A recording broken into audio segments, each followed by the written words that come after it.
السلام علیکم ورحمت الله وبرکاته. محترم پوښتنه کړې ده چې څو وروڼه یې څو خویندې یوه مریضي مور ده. نو دا مریضي مور څومره حصه وړلی شي؟ اتمه وړلی شي او که کمه وړلی شي؟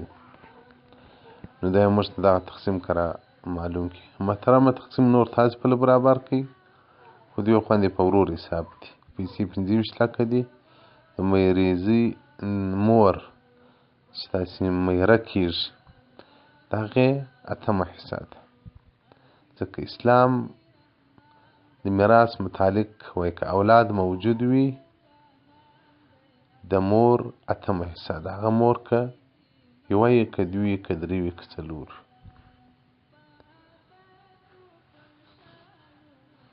او که اولاد نو موجود یعنې د هغه نفر وچ و مړ شو، بیا دلته د دې مندو څلورم حصه ده. سراجي صفحه اوومه اتمه باب فی معرفة الفروض، او دغه رنګه فتاوی هندیه جلد شپږم صفحه 450 الباب ثاني فی ذوي الفروض.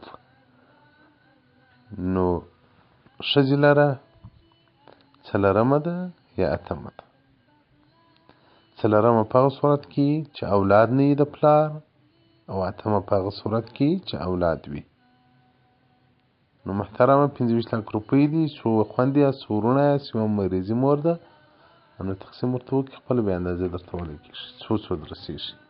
اتمه حصه د مور ده، دوې خویندې په ورور حساب دي. څو وروڼه یاست، نو برات حساب مشین در واخلئ، حساب ورته وکړئ.